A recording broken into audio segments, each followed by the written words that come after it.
nós temos o Evangelho de Marcos. A diferença é que Marcos e Lucas é que Marcos andou com Jesus. Ele vivenciou o colégio apostólico.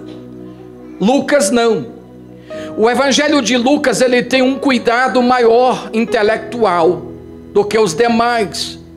Não apenas por ser ele médico, porque nós temos o entendimento de médico na época de Jesus, nos dias de hoje, que se faz um curso de medicina disputadíssimo para poder se conseguir ingressar na universidade ou coisa assim.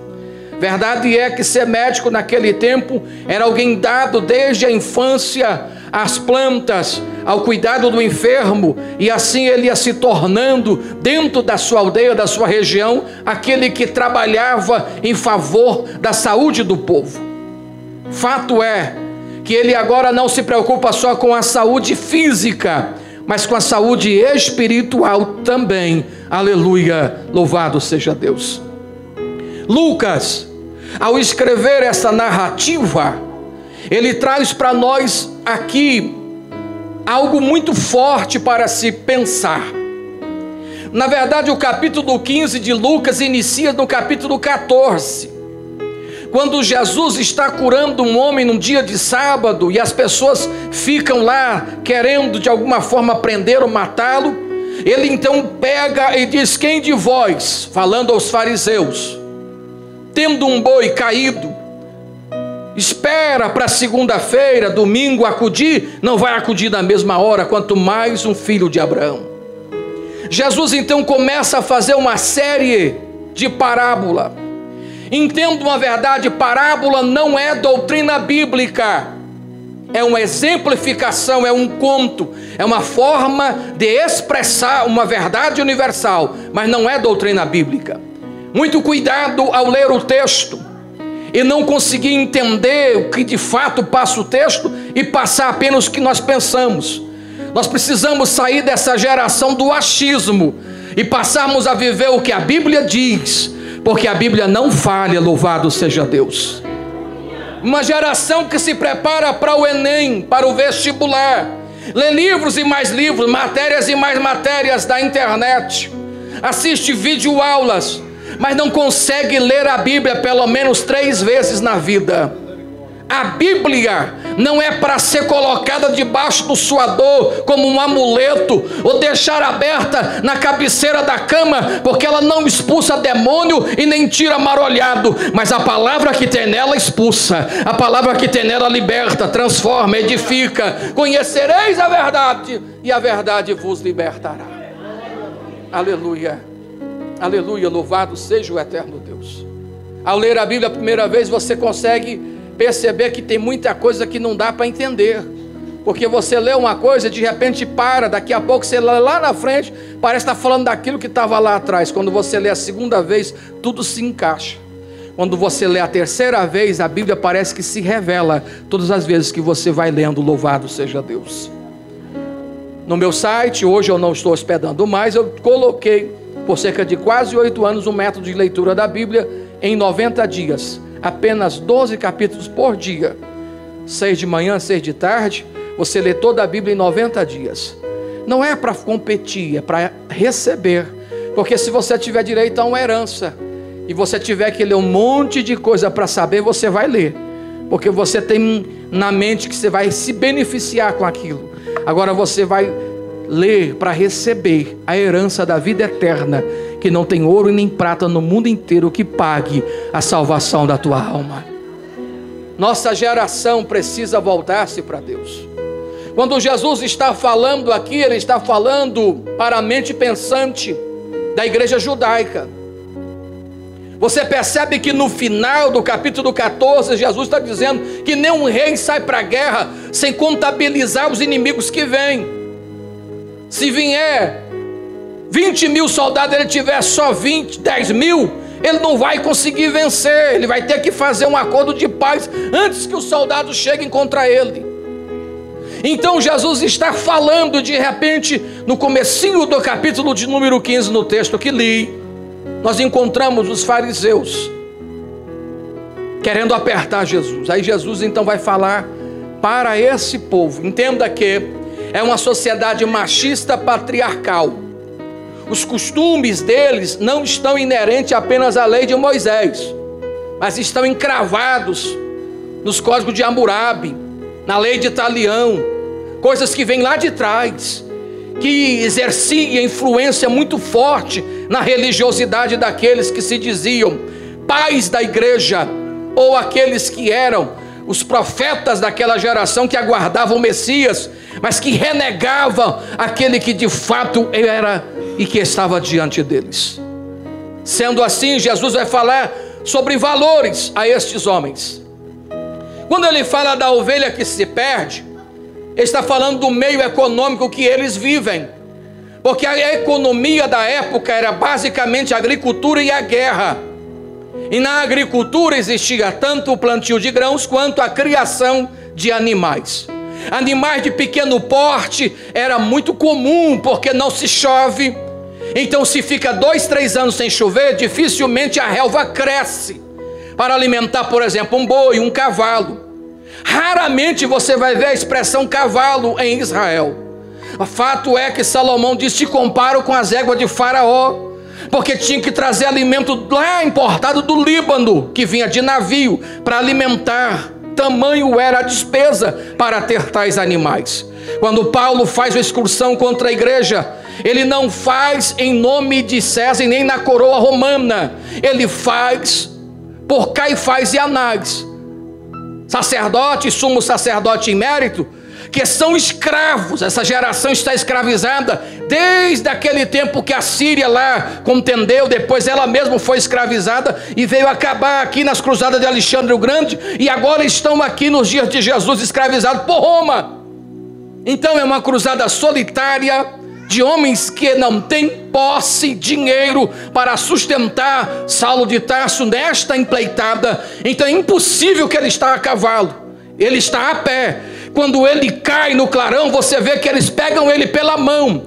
Quando Jesus fala do samaritano, ele diz assim: colocou sobre a sua cavalgadura. É uma parábola, é um conto, é uma explicação. Ali não é um texto, não tem como confundir. Mas me arrumaram um cavalo para Paulo, e tem gente que prega e fala que é assim. Não?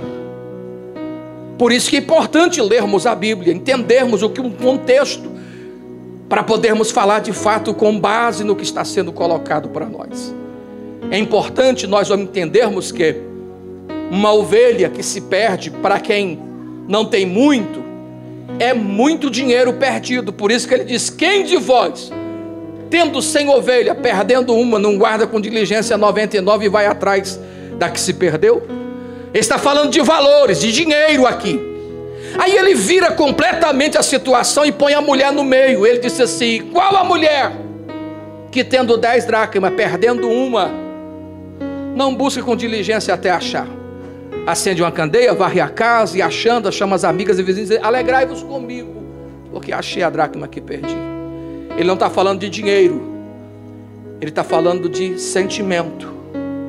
Porque essa dracma aqui não é a dracma como moeda, e sim como a moeda que o homem dava para a esposa, geralmente com 10 anos de casamento, um tipo de joia que era encastoado 10, e se perder um, é como alguém que está com os dentes tudinho, de repente vai comer uma costela e quebra um dente.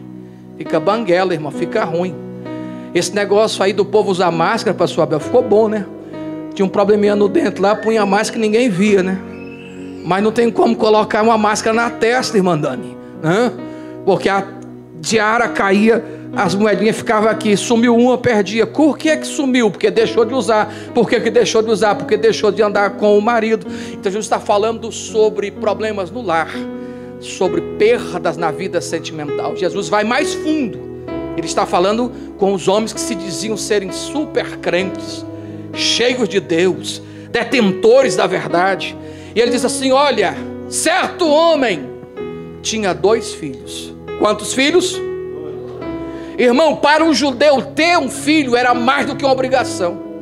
A mulher que não tinha filho era uma desonra para a família. A própria família lhe censurava, lhe condenava. Era uma cobrança. Por isso que Ana vivia depressiva, chorando, não comia. Era uma situação constrangedora. Olha aqui quantas crianças, quanto pimpolho. Irmão, Jeová abençoou, foi com força aqui, viu? A cegonha aqui teve cãibra na asa para trazer tanto pimpolhozinho. Que Deus abençoe muito. Não se preocupe, irmão, dele brincar, dele andar. É melhor ele estar aqui dentro. Daqui a pouco, irmão, cansa, até dorme. Mas, irmão, está ouvindo e daqui a pouco vai crescer. E vai estar falando aqui de Jesus também. Louvado seja o eterno Deus. Aleluia. Escute. Esta mulher não deu um filho apenas para este homem. Ela deu 2. E ela não deu um filho mulher, mas deu filho homem. Porque eles eram machistas. A sociedade machista patriarcal fazia com que a mulher precisava ter um filho homem. Mesmo que não fosse o primogênito, mas se fosse o primogênito, era uma bênção muito grande para o casal. Aí Jesus, sabendo desses valores e desse conceito, e quem estava ali ouvindo, ele não disse que ele tinha, irmão Washington, só um filho. Ele tinha 2 filhos, homem, varão. Ambos eram varão. Só que neste momento que Jesus fala sobre este homem, aqueles homens que estão lá, ouvindo ele, começa a dizer assim: esse homem é abençoado. E ele diz: olha, ele tinha uma fazenda, ele era próspero. Vem o filho mais moço e diz ao pai: pai, dá-me a parte da fazenda que me cabe. Irmão, eu imagino que eles torceram o pescoço, porque eles não aceitam que um filho afronte um pai. É a cultura da época. O pai é uma figura emblemática na cabeça deles. Ele é o cabeça do lar, Cristo, cabeça da igreja. E geralmente ninguém falava em valores antes que o pai morresse. E era comum o filho mais velho ter porção dobrada da herança, porque ele tinha a lei da primogenitura, que cuidar dos pais até que ele se fosse. E depois que ele se fosse, ele teria que cuidar mais um ano, ungindo o seu corpo, porque eles aprenderam isso desde os egípcios, a cuidar, ornamentar. Por isso que as mulheres foram lá no sepulcro cuidar do corpo de Jesus. Era uma obrigação que eles tinham, era uma maneira que eles faziam. Até que depois de um ano, o sepulcro era deixado. Então quando Jesus disse para aquele moço: deixe os mortos cuidar dos seus mortos, não é que o pai daquele rapaz ainda estava vivo. Provavelmente ele estava fazendo essas limpezas e fazendo, então colocando esses sais, esses cuidados, que era uma herança que tinha por eles ter vivido 430 anos lá no Egito. 200 anos de paz, 230 anos de escravidão. Assim sendo, o jovem jamais levantaria a voz. Aí Jesus disse assim: olha, o rapaz chegou, foi atrevido e disse assim: dá-me a parte da herança que me cabe. Naquele momento eu imagino que aqueles homens pensaram assim: eu até dava, mas nunca mais queria ver a cara dele. Isso é uma afronta. E o rapaz que pega essa herança e vai embora, não some não, ele fica por ali, na história que Jesus conta. Ele diz: olha, ele até passou uns dias por ali alegre, ele desfrutou daquilo ali, mas acabou. E aí ao acabar, ele foi procurar emprego, e ele percebeu que aquela turma que estava com ele, no tempo em que ele tinha recursos, saiu dele, deixou ele abandonado. E ele não teve ninguém para ampará-lo e foi pedir emprego. Aquele que era filho do patrão vai pedir emprego e não arrumou emprego, a ponto de ir trabalhar com porcos numa fazenda. Quando Jesus disse assim que ele foi trabalhar com porcos, irmãos, quem está ali ouvindo é judeu. E judeu sabe que esses animais são animais usados para sacrifício, são chamados de animais imundos. Judeu nenhum mexe com porco. Mas é isso que o diabo faz quando ele arranca alguém da casa do pai. Primeiro ele ilude, depois ele joga ele contra a igreja, contra a diretoria. Sabe o que está acontecendo nos dias de hoje? Nós estamos cheios de gente que se acha alguma coisa, acha que sabe mais do que o pai, acha que sabe mais do que o pastor, acha que sabe mais do que o presidente, que não precisa ser sujeito. Eu sou sujeito a Deus, não sou sujeito a homem. Eu congrego em Jesus, não é igreja. Se você não serve a Deus em uma igreja, então você não é crente em Jesus. Porque se você não obedece o homem a quem você vê, quanto mais a Deus a quem você não vê. Esse homem pode não pregar como você prega, ele pode não ter ido para a faculdade como você foi, mas ele tem vida com Deus que você não tem experiência que você não tem. Respeite a chamada dele, respeite a esposa dele, não fica batendo. Aleluia. Porque nossa geração tem que aprender com a geração passada. Mas o argumento é: nós vivemos a tecnologia, a modernidade. Esse povo é velho. Só que enquanto não existia luz elétrica, eles já sabiam fazer luz com lamparina. Quando não existia água encanada, eles sabiam colocar balde e tirar água de um poço. Tem gente que, se não tiver leite na caixinha no mercado, ele vai embora achando que não existe mais jeito de ter leite no mundo. Leite passa pela indústria, mas vem lá da roça, aonde você talvez já foi várias vezes e nunca imaginou que é justamente daquele lugar aonde fede urina de boi, aonde tem muito de estrume, é que sai o leite que faz o queijo, o pão de queijo, a pizza do final de semana. Respeite a geração passada. Aprendamos com a geração passada. Este rapaz sai porque ele acha que não precisa aprender mais nada com seu pai, que ele tinha muito para viver, e viveu a sua ilusão. E de repente ele se vê sozinho e vai acabar lá no meio dos porcos.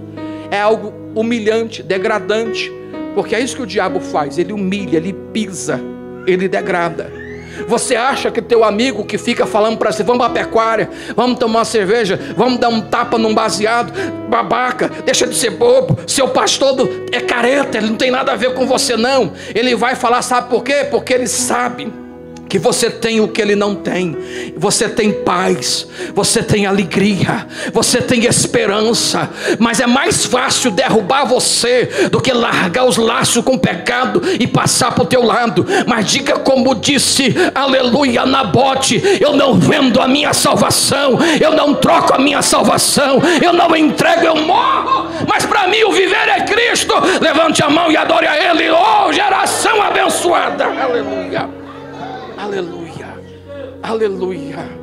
E aí o menino chega num fim de linha e ele diz consigo: irei ter com meu pai.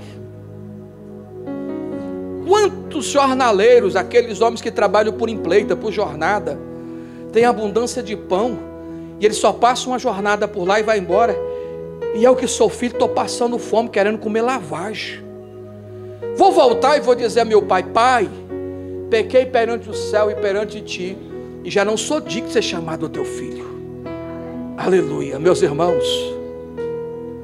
E a Bíblia diz que ele volta, e para desespero daqueles homens que estão ouvindo, o pai que ficou no prejuízo não se negou a recebê-lo.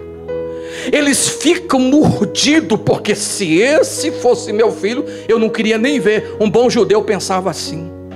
Mas na verdade Jesus estava mostrando para eles que o amor de Deus é maior do que o conceito humano e paterno. Aleluia, Jesus. Eu queria nesta noite caminhar para encerrar essa mensagem aqui dizendo para você que Deus não é o homem, Deus não pensa como o homem. Deus não quer que o filho se estrague, Deus não quer que o filho se perca, Deus não quer que o filho se decepcione. Às vezes o seu pai, ele te dá conselhos, às vezes a sua mãe, ela fala não para você, e você acha ruim, porque você acha que ele está atrasando, ela está atrasando o seu futuro, e não está. É porque ela já passou por essa escola, ele já sofreu essas desilusões, e ele não quer que você sofra. Entenda uma verdade: tem hora que papai e mamãe não fala para você o que você quer ouvir, mas fala o que você precisa ouvir. Então, em vez de ficar emburrado, em vez de querer sair de casa, em vez de querer largar tudo, em nome de Jesus, espere o teu tempo, viva o teu tempo. Seja jovem agora, seja adolescente agora. Você não vai casar porque quer beijar na boca com 12 anos de idade.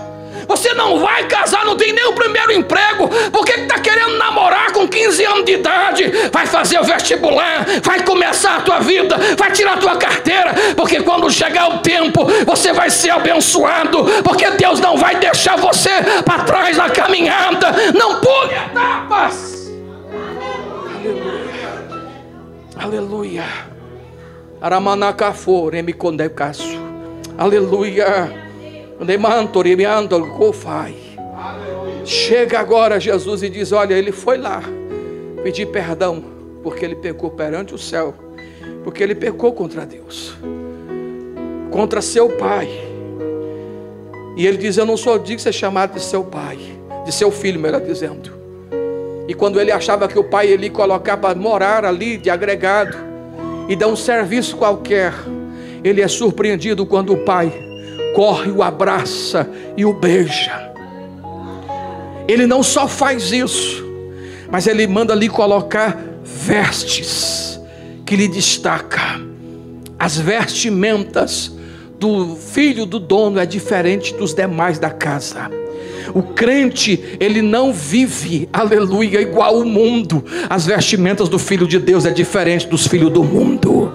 Aleluia. O filho do mundo usa tatuagem, crente não usa. O filho do mundo vive de qualquer jeito, com piercing, com brinco, com corrente, com tanta coisa. O crente não usa, porque o crente é lavado, é remido pelo sangue de Jesus. Ele é simples como a pomba, prudente como a serpente. Você não vê ele de qualquer jeito. Ele tem uma vida diferente, porque sobre ele está a presença do Espírito Santo, que ele destaca onde ele vai, como ele vai, com quem ele vai, ainda que ele esteja num monte de gente que não presta. Quando ele chega, alguém diz assim: vamos mudar a conversa, porque esse aí é diferente. Quando você chega, alguém diz: não conta essa piada, porque aquela moça é diferente, aquele rapaz é diferente, aquela senhora é diferente, aquele obreiro é diferente. Ele tem veste do sangue do Cordeiro. Quantos tem? Quantos tem? Levante a mão, adore a ele. Põe-lhe o anel. Vamos em pé, por favor. Aleluia. Põe-lhe o anel. O anel, símbolo de autoridade. O anel da família é símbolo da aliança. Com esse anel ele colocava leis, ele mudava a sentença, porque tinha autoridade sobre ele. Quando Jesus te achou, ele te achou lá no mundo, envolvido com porcos, querendo comer lavagem. Ele não teve nojo de você, ele se aproximou de você, ele abraçou você. Através dos seus braços abertos lá na cruz do Calvário, ele disse: vinde a mim todos vós cansados e sobrecarregados, e eu vos aliviarei. Esta noite, em nome de Jesus, se tem alguém aqui desviado, afastado do Evangelho, Jesus está dizendo: deixa eu te vestir de misericórdia de novo, deixa eu te vestir de perdão, deixa eu te vestir esta noite de misericórdia, de graça, deixa eu te restaurar, deixa eu tirar você do meio dessa podridão. Permita que eu te abrace por minha palavra esta noite. Recebe o abraço dele, recebe o toque dele, porque o abraço dele tem vida, o abraço dele tem fogo, o abraço dele tem glória, tem unção. Vai recebendo o abraço dele aí, vai recebendo a glória dele aí, em nome de Jesus. Cadê o jovem cheio do Espírito Santo? Jesus está passeando e está dizendo: deixa eu te abraçar, deixa eu te fazer restaurado, deixa eu te vestir esta noite do meu poder, da minha graça. Vai recebendo a presença do Espírito Santo, porque o Espírito Santo veste, o Espírito Santo aquece, o Espírito Santo renova, o Espírito Santo dá vida, o Espírito Santo traz alegria, o Espírito Santo apaga o passado, faz uma nova história. Levante a mão, adore a ele, recebe ele. Ele está te vestindo aqui esta noite.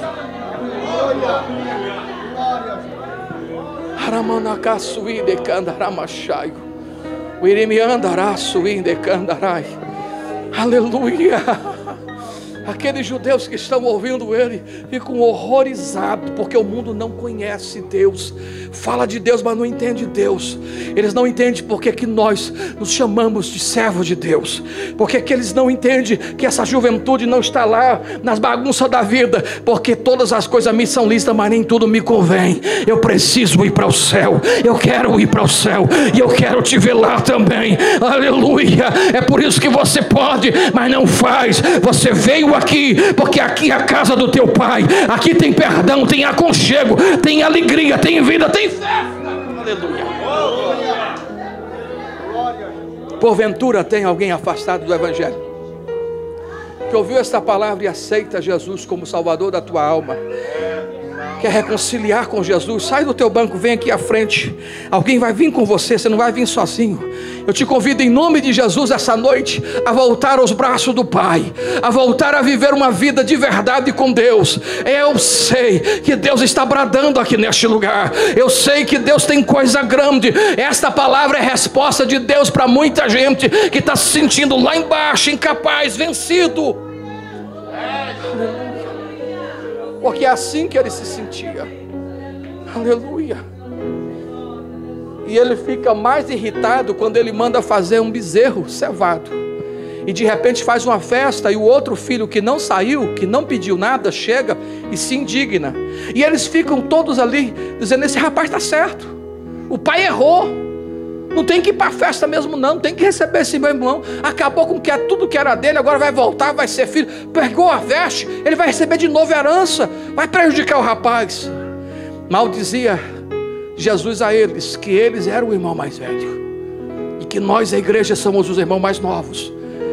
Aqueles chamados de ímpios, que não tinham esperança, porque eles estavam falando de Jesus, que sentava com pecadores e que falava com os pecadores. Jesus está fazendo aqui um rodeio para chegar lá. Jesus tinha um objetivo aqui, era a igreja, era eu, era você, sempre foi você. Ele sempre te viu, desde lá. Você é o filho menor, os judeus o filho mais velho, que estava na casa, mas não são a casa, tão perdido, porque não consegue se alegrar, não tem mais esperança, estão vivendo apenas de religiosidade. Deus não veio buscar religiosos, Deus vai buscar adoradores, e há adoradores aqui no bairro Brasil. Deixa eu ver. Ele vem buscar adoradores que o adoram em espírito e em verdade. Eu quero orar com você esta noite. Feche os teus olhos, bendito Deus e Pai. É no nome de Jesus que eu abençoo, Pai, esta igreja. Eu abençoo o anjo desta igreja, pastor Abel, a sua esposa, a sua família, que são servos do Senhor, que estão aqui, Senhor, designados para ser o teu instrumento neste lugar. Alongue os seus dias, dê a eles, Senhor, graça e unção para viver vitórias e milagres aqui neste santuário. Esses obreiros que com ele ladeiam, essa juventude forte, esse grupo de mulheres valorosa, em o nome de Jesus, meu Deus, venha com a tua mão, levantá-los, restaurá-los, abençoá-los, fazei-os vestidos da tua presença, da tua alegria. Ele está te dando veste de louvor, veste de vitória para adorá-lo, em nome de Jesus. Igreja, são tempos difíceis, dias difíceis, mas Deus nunca deixou você. Ele está aqui dizendo: não temas, porque eu te ajudo, eu te levanto, eu te sustento. Adore a Ele.